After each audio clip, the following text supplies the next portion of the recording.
आज हम भारत की इकोनॉमी को लेकर हो रहे एक बहुत बड़े बदलाव को समझने वाले हैं। एक ऐसा बदलाव जो ये तय कर रहा है कि हम अपने देश की जीडीपी को कैसे नापते हैं, कैसे समझते हैं। हम ये देखेंगे कि कैसे भारत पुराने सर्वे वाले तरीकों को पीछे छोड़कर एक नए डिजिटल रास्ते पर आगे बढ़ रहा है, जिससे जीडीपी के आंकड़ अब कहीं ज्यादा सटीक और तेज हो गए हैं। जरा इस बात पर गौर कीजिए। जीएसटी आने की वजह से लगभग 1.4 करोड़ बिजनेस पहली बार देश की फॉर्मल जीडीपी कैलकुलेशन का हिस्सा बने हैं। ये वो बिजनेस है जो शायद पहले कहीं गिने ही नहीं जाते थे। अब ये सिर्फ एक नंबर नहीं है, बल्कि इससे पॉलिसी बनाने वालों को एमएसएमई सेक्टर की असली सेहत का पता चलता है, जिससे वो और भी बेहतर नीतियां बना सकते हैं। तो इस पूरी डिजिटल क्रांति को अच्छी तरह से समझने के लिए हम इसे दो हिस्सों में देखेंगे। पहले हम ये जानेंगे कि पुराने सिस्टम में आखिर क्या दिक्कतें थी, और फिर हम उन 3 बड़े डिजिटल पिलर्स को समझेंगे जिन्होंने जीडीपी नापने का पूरा खेल ही बदल दिया है। तो चलिए कहानी के पहले हिस्से में चलते हैं। ये समझना बहुत जरूरी है कि आखिर हमें एक नए सिस्टम की जरूरत पड़ी ही क्यों। मतलब जीडीपी को नापने का जो पुराना सर्वे पर आधारित तरीका था, उसमें असल में प्रॉब्लम क्या थी। देखिए, जो पुराना सिस्टम था वो पूरी तरह सर्वे पर निर्भर था। आप इसकी तुलना इकोनॉमी के एक धुंधली और पुरानी फोटो से कर सकते हैं। क्यों? क्योंकि ये सर्वे पूरी अर्थव्यवस्था को नहीं, बल्कि एक बहुत छोटे से सैंपल को ही देखते थे। और तो और ये सर्वे भी हर 5 साल में एक बार होते थे, जिससे डेटा मिलने में बहुत ज्यादा देरी होती थी। और सबसे बड़ी कमी थी लो ग्रैन्युलैरिटी की। मतलब हमें बहुत ज्यादा डिटेल्ड जानकारी मिल ही नहीं पाती थी। और यहीं से देखिए, इस पूरी क्रांति का जो कोर आइडिया है वो सामने आता है।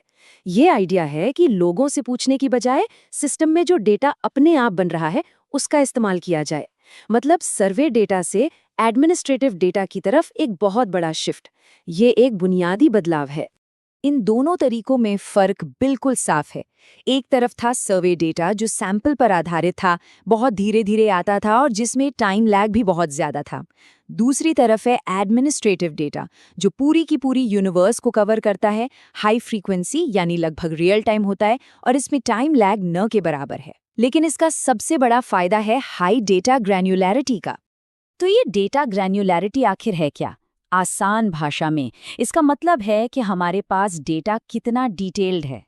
हाई ग्रैन्युलैरिटी का मतलब है कि हम आर्थिक गतिविधियों को जिला, इंडस्ट्री या यहाँ तक कि दिन प्रतिदिन के लेवल पर भी देख सकते हैं। अब सोचिए, पॉलिसी बनाने वालों के लिए ये किसी सुपर पावर से कम तो नहीं है। अब एक एक जिले के लेवल पर कितनी सटीक योजनाएं बन सकती हैं।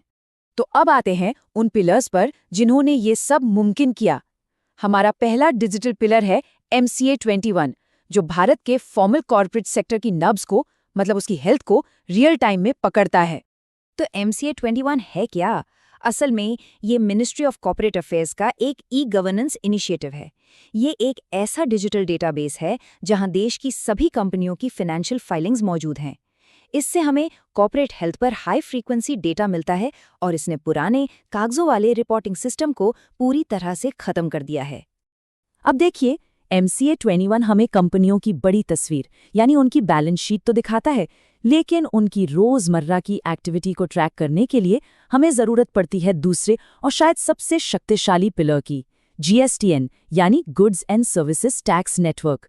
ये इस नए सिस्टम का असली गेम चेंजर है। लेकिन एक सवाल मन में आता है ना, कि एक छोटी सी दुकान पर जो लेन देन हुआ, उसका डेटा आखिर देश की जीडीपी की गिनती तक पहुंचता कैसे है? यही प्रोसेस तो इस सिस्टम की सबसे बड़ी खूबी है। तो ये डेटा पाइपलाइन काम कैसे करती है? देखिए, सबसे पहले कोई भी बिजनेस जीएसटी पोर्टल पर अपना टैक्स रिटर्न फाइल करता है। फिर जीएसटीएन इस सारे डेटा को एक जगह इकट्ठा करता है। इसके बाद ये raw data national statistical office यानी एनएसओ के पास एनालिसिस के लिए भेजा जाता है। और आखिर में एनएसओ इस डेटा के आधार पर जीडीपी का एक ज्यादा सटीक आंकड़ा तैयार करता है।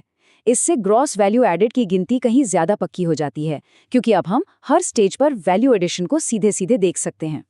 अच्छा, कॉर्पोरेट सेक्टर और लेन देन के डेटा के बाद अब हमारे तीसरे डिजिटल पिलर में 2 और बहुत जरूरी डेटाबेस आते हैं जो हमारी आर्थिक तस्वीर को पूरा करते हैं। ये हैं ई-वाहन और PFMS, जो हमारी नई डिजिटल बुनियाद को और भी मजबूत बनाते हैं। ई-वाहन सड़क परिवहन मंत्रालय का एक नेशनल डेटाबेस है जहां देश की सभी रजिस्टर्ड गाड़ियों का रिकॉर्ड होता है। अब गाड़ियों की बिक्री सीधे सीधे ट्रांसपोर्ट सेक्टर की ग्रोथ का एक बड़ा इंडिकेटर है। दूसरी तरफ है पीएफएमएस यानी पब्लिक फाइनेंशियल मैनेजमेंट सिस्टम। ये सरकार के सभी खर्चों को ट्रैक करता है, जिससे जीडीपी में सरकारी खर्च की हिस्सेदारी का एकदम सटीक आकलन हो पाता है। चलिए अब थोड़ा फोकस करते हैं उन सब पर जो यूपीएससी या दूसरे कॉम्पिटिटिव एग्जाम्स की तैयारी कर रहे हैं। इस सेक्शन में हम इस बदलाव के एनालिटिकल टेकअवेज और भविष्य के नतीजों पर ध्यान देंगे।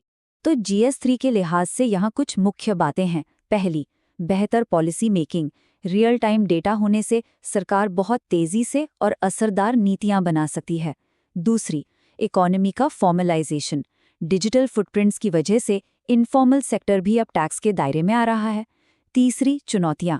इतने सारे डेटा को एक साथ जोड़ना और प्राइवेसी को बनाए रखना, ये अभी भी बड़ी चुनौतियां हैं। और चौथी, ग्लोबल अलाइनमेंट। ये बदलाव भारत को आने वाले ग्लोबल स्टैंडर्ड SNA 2025 के लिए तैयार कर रहा है। तो ये SNA 2025 आखिर है क्या? दरअसल ये यूनाइटेड नेशंस का आने वाला एक ग्लोबल स्टैंडर्ड है, जिसे दुनिया भर में इकोनॉमिक डेटा इकट्ठा करने के लिए बनाया जा रहा है। इसे अपनाने से ये पक्का हो जाएगा कि भारत के जीडीपी के आंकड़े भी सटीक हों, भरोसेमंद हों और दुनिया की दूसरी बड़ी अर्थव्यवस्थाओं से उनकी तुलना की जा सके। तो इस पूरी चर्चा के बाद एक बड़ा सवाल सोचने के लिए है। जब हमारे पास रियल टाइम डेटा होगा तो क्या हम आने वाली आर्थिक चुनौतियों को एक बड़ा संकट बनने से पहले ही देख पाएंगे, और क्या पता शायद उन्हें रोक भी पाएंगे? इस पर विचार जरूर कीजिएगा।